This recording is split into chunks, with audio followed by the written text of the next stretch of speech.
हरिओम. अध्यात्म रामायण प्रवचन क्रमांक 11. शिवजींचे उत्तर भाग 3. सीतामाईने हनुमंताला रामप्रभूंचा आणि तिचा स्वतःचा सत्य परिचय जो करून दिला तो महादेवाने पार्वती मातेला सांगितला. हे आपण मागील प्रवचनामध्ये पाहिले. महादेव पुढे म्हणाले की सीतामाईनंतर स्वतः रामप्रभू हनुमंताला म्हणाले, आत्मा, अनात्मा, परमात्मा याचे तत्व मी तुला सांगतो. आकाशस्य यथा भेदस्त्रिविधो दृश्यते महान. आकाशाचे 3 ठळक भेद दिसून येतात. एक अमर्याद. एक आहे सर्वव्यापी अनंत असे आकाश. हे आकाश सर्वत्र अमर्याद पसरलेले आहे. हे आकाश ब्रह्मांडाच्या केंद्रबिंदूपासून संपूर्ण ब्रह्मांडाला व्यापून आहे. ब्रह्मांडामध्ये एकही अशी जागा नाही की जेथे ती आकाशाने आच्छादित केलेली नाही. ब्रह्म याचा अर्थ अमर्याद पसरणे असाच आहे. यामुळे ब्रह्मांडाचा केंद्र आहे आणि तरीही त्याला परिघ नाही, कारण ते गरजेप्रमाणे सतत अमर्याद पसरत असते. या ब्रह्मांडाप्रमाणे आकाशही अमर्याद पसरत असते. याला पारंपरिक महाआकाश किंवा चिद आकाश असे म्हटले जाते. 2. मर्यादित. हे आकाश अमर्याद आकाशाचाच एक भाग आहे, परंतु ते आकारामुळे सीमित झालेले दिसते. यामुळे ते अमर्याद आकाशापासून निराळे झालेले दिसते, म्हणजे भासते. प्रत्यक्षात तसे नसते. जर त्या सीमा नष्ट झाल्या तर हे आकाश अमर्याद आकाशात विलीन होते. अध्यात्म रामायणाने येथे जलाशयाचे उदाहरण दिले आहे. ते निश्चितच योग्य आहे, परंतु आपण हे समजण्यासाठी माठाचे उदाहरण घेऊ. माठ रिकामा असताना त्यात पोकळी म्हणजे आकाश असते. ते माठाच्या आकाराप्रमाणे मर्यादित सीमित आहे. यामुळे हे मर्यादित आकाश त्या अमर्याद आकाशापासून निराळे झाले आहे असे भासते. वास्तवात हे मर्यादित आकाश त्याच अमर्यादित आकाशाचाच एक भाग आहे. ते निराळे नाही, कारण जर माठ फुटला तर तत्क्षणी त्यामधील ते मर्यादित आकाश अमर्यादित आकाशात विलीन होते. याला पारंपरिक मठाकाश असेही म्हटले जाते. 3. प्रतिबिंबित. अध्यात्मतत्व समजण्यासाठी अध्यात्म रामायणाने प्रतिबिंबित आकाश ही आपल्याला दिलेली खास भेट आहे. याला पारंपरिक सूक्ष्म आकाश असे नाव आहे, परंतु अध्यात्म रामायणाने हे एका निराळ्या दृष्टिकोनामधून समजावून दिले आहे. आपण आरशामध्ये जेव्हा पाहतो तेव्हा त्यात आपल्याला आपले प्रतिबिंब दिसते. त्यात दिसणारे आपले प्रतिबिंब हुबेहूब आपल्याप्रमाणेच असते. सकृत दर्शनी त्यात काहीही भेद नसतो. फक्त आपण स्वतः वास्तव असतो आणि आपले ते प्रतिबिंब भासमान असते. यामुळे जेव्हा आपण आरशापासून दूर होतो तेव्हा आपले प्रतिबिंब आरशामधून अदृश्य होते. आपल्या मुलीचा आवाज नित्य ऐकून ऐकून आपल्या स्मृतीमध्ये तो स्मृत केला जातो, जतन केला जातो, कोरला जातो. मग पुढे जेव्हा आपली मुलगी आपल्याला फोन करते तेव्हा ती समोर प्रत्यक्ष नसूनही तिने नुसते बाबा असे म्हणताच आपण ओळखतो की आपली मुलगी फोनवर बोलत आहे. याचप्रमाणे मूळ आकाश आपण पाहिलेले असते. त्याचे प्रतिबिंब, प्रतिमा, छबी आपल्या स्मृतीमध्ये कोरली जाते, ठसते. आभासी रूपाने आपल्याला त्याची आठवण राहते. यामुळे जेव्हा आकाशाचा उल्लेख केला जातो तेव्हा आपल्या मनामध्ये स्मृतीमधून आकाश अवतरते. त्यावेळी आपण आकाश प्रत्यक्ष पाहत नसूनही आपल्याला आकाश म्हणजे काय ते नेमके ठाऊक असते. रामप्रभू हनुमंतांना पुढे सांगू लागले, बुद्धिवच्छिन्न चैतन्यमेकं पूर्णमथा परम आभासस्तपरम बिंबभूतमेवं त्रिधा चितिः. आकाशाप्रमाणे चैतन्य हे 3 प्रकारचे आहे. 1. अमर्याद. आत्मपरब्रह्मामधील चैतन्य हे सप्त परब्रह्म तत्वांपैकी एक आहे. ते आत्मपरब्रह्माप्रमाणेच अमर्याद, अनंत, अगणित आहे. तसेच ते स्वयंभू आहे. ते ब्रह्मामधून उत्क्रांत झालेले आहे, निर्माण झालेले नाही. यामुळे ब्रह्मांडामध्ये जेव्हा नव उत्क्रांती होते तेव्हा ब्रह्मही आवश्यक इतके पसरते आणि त्याप्रमाणे त्याला या अमर्याद चैतन्यामधून त्याला पाहिजे तितके चैतन्य पुरविले जाते. 2. मर्यादित चैतन्य म्हणजे आपल्या बुद्धीला आकलन होते ते चैतन्य. कारण चैतन्य अमर्याद आहे, त्याची सृजनशक्ती अमर्याद आहे. परंतु मानवी बुद्धीला त्यातील जितके आकलन होते त्याप्रमाणे त्या चैतन्यामधून सृजन होते. मानवाला संपूर्ण चैतन्य कधीही आकलन होणार नाही. मानव संपूर्ण चैतन्याबद्दल सदा अनभिज्ञच असणार आहे. कारण एकतर ते नवनवीन गरजेप्रमाणे ब्रह्माबरोबर अमर्याद पसरणार आहे. यामुळे ते नेमके किती आहे, त्याचा नक्की आवाका काय आहे, हे मानवाला नेहमीच अनभिज्ञ असणार आहे. दुसरे म्हणजे या क्षणी ब्रह्म किती पसरलेले आहे हे कोणीही मानव कधीही सांगू शकत नाही. त्याची 2 कारणे आहेत. प्रथम असे की ब्रह्माचा कारभार इतका अवाढव्य आहे की एक धूमकेतू असा आहे की जो वैश्विक केंद्राला 725 वर्षांनी एक फेरी पूर्ण करतो. या भव्यतेपुढे मानवाची आकलनशक्ती अत्यंत खुजी आहे. याचा दुसरा मुद्दा असा आहे की आजचा प्रगत मानव अजून आपली एक सूर्यमाला पूर्ण जाणू शकलेला नाही. असे 4 अब्ज सूर्य आहेत असे म्हटले जाते.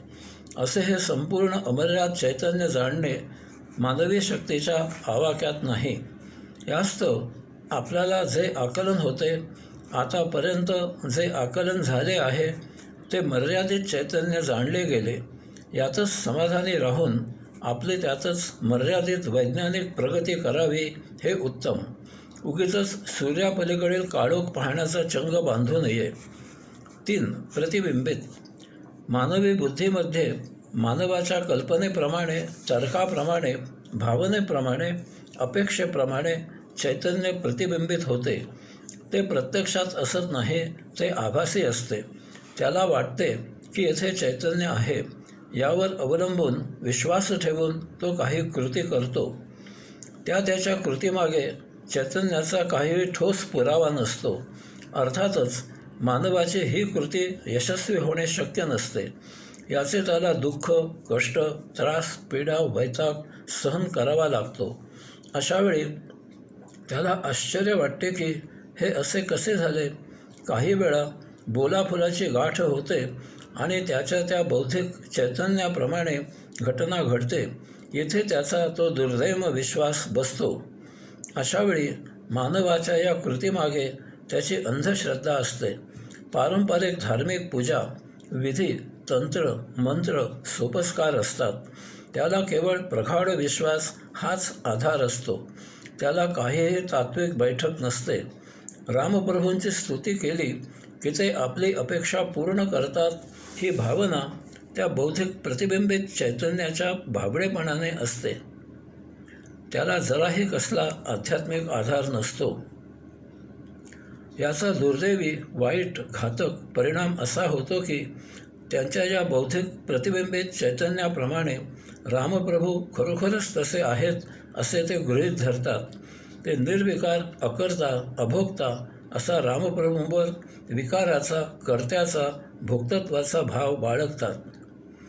कोणा मानवाने रामप्रभूंच्या स्तुतीपर रचलेले काव्य मंत्रच आहेत असे मानून म्हटले किंवा कोणा पुरोहिताकडून मंत्रतंत्र पूजा करवून घेतली की आपण स्थापन केलेल्या गाभाऱ्यात, आपण आरास केलेल्या आसनावर रामप्रभू येऊन स्थानापन्न होतात आणि आपली पूजेची हौस पुरी झाली की त्याच पद्धतीप्रमाणे पुन्हा मंत्र तंत्र पूजा केली की तेथून ते निघून जातात.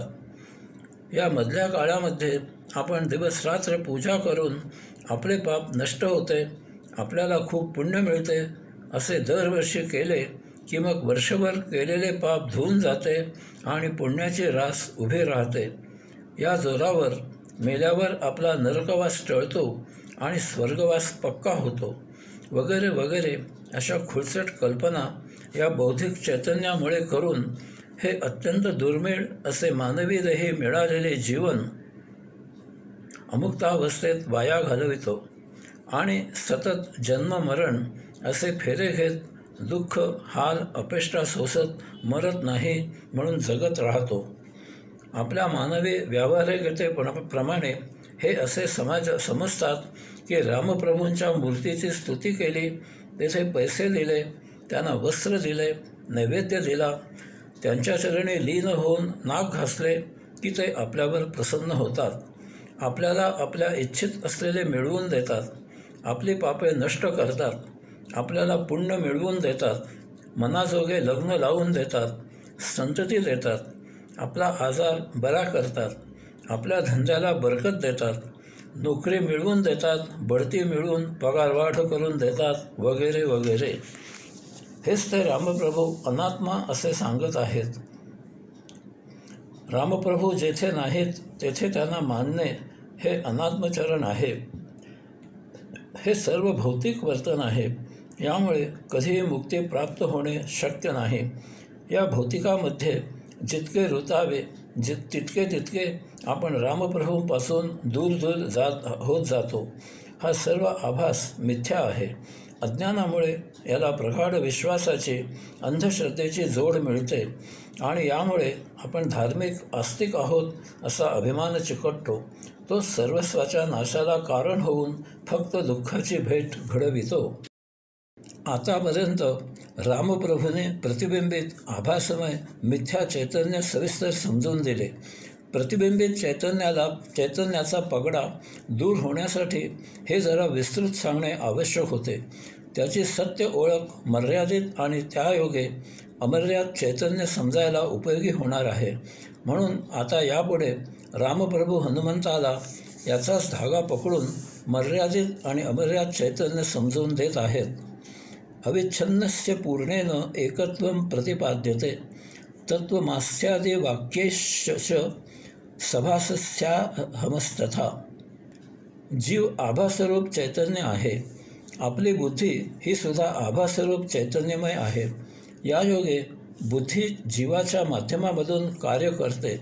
यामुळे जीवाने धारण केलेला देह चैतन्यमय आहे असा समज होतो. परंतु त्या जीवाला अहम मी आहे असा जो भाव येतो त्याचे समज उमजले पाहिजे. काहीही कारणाने जीव जायची वेळ आली की तो जीव जीवित राहण्यासाठी आटापिटा करू लागतो. तो आपणहून प्रयत्नांची शर्थ करतो, पराकाष्ठा करतो, तडफडतो, इकडून तिकडे आणि तिकडून इकडे कूस बदलतो. परंतु श्वास सुरू ठेवण्यासाठी जीव जगण्यासाठी धडपडतो. एकदा 7 मजली इमारतीला आग लागली. जो तो जीवाच्या आकांत्याने धावत पळत इमारतीच्या बाहेर येऊन इमारतीपासून दूर जाऊन सुरक्षितपणे उभा राहिला होता. साळूने पाहिले की गेली 2 वर्षे 3ऱ्या मजल्यावर पॅरालिसिसने अंतरुणाला खिळलेले बाळगोबाहे जिनावरून पळत इमारतीपासून दूर येऊन उभे राहिले. ते पाहून अभावितपणे आश्चर्य व्यक्त करत साळू बाळकोबांना म्हणाला, काका, तुम्ही पळत आलात? तत्क्षणी बाळकोबा तेथे जमिनीवर कोसळले आणि पुन्हा अंतरुणाला खिळले. सांगायचा मुद्दा असा आहे की मिथ्या आभासरूपी बुद्धीमुळे जीवावर आणि त्यामुळे पुढे आत्म्यावर कर्तृत्वाचा आरोप केला जातो. येथे समजून घेतले पाहिजे की बुद्धी प्रतिबिंबित चैतन्य आहे. परंतु बुद्धीमुळे प्रतिबिंबित वाटणारा जीव हा मर्यादित चैतन्य आहे. म्हणून त्याला अहम मी आहे ही जाणीव आहे आणि येतेही. या मर्यादित चैतन्यमय जीवाला ओम तत् सत् त्वम असे या परमतत्वाचा बोध करून दिला तर त्या जीवाला आपण मर्यादित चैतन्य आहोत याची जाणीव होते. यायोगे त्याचे प्रतिबिंबित चैतन्यमय अज्ञान तत्क्षणी नष्ट होते. सद्गुरूच्या उपदेशाने साधना उपासना करून त्याचा अमर्याद चैतन्याशी योग जळून येतो. येथे त्या जीवाची योगधामी आत्मयात्रा मार्गस्थ होते. शेवटी रामप्रभू हनुमंताला सांगत आहेत की मी तुला हे परमरहस्य स्वतः सांगितले आहे. हे तत्त्वज्ञान तू अभक्ताला दुष्टाला कदापिही सांगू नको. महादेव पार्वती मातेला म्हणाले, देवी, अशा प्रकारे प्रत्यक्ष रामप्रभूने हनुमंताला अत्यंत गोपनीय, मनोहर, परमपवित्र, पापनाशक असे जे रामहृदय ते मी तुला सांगितले. अशा प्रकारे पार्वती मातेने रामप्रभूंबद्दल महादेवांना त्यांच्या आत्मस्वरूपाविषयी, त्यांच्या सनातन तत्वाविषयी जी शंका विचारली होती त्याचे आणि ज्या ज्ञानाने मनुष्य या संसार सागरामधून तरून जातात ते भक्ती आणि वैराग्य यांनी परिपूर्ण असे आत्मज्ञान सांगा असे म्हटले होते. अशा पार्वती मातेच्या दोन्ही प्रश्नांचे, शंकांचे पूर्ण समाधान केले. अशा प्रकारे येथे अध्यात्म रामायणामधील बालकांड यामधील पहिला सर्ग संपन्न होत आहे. हरिओम.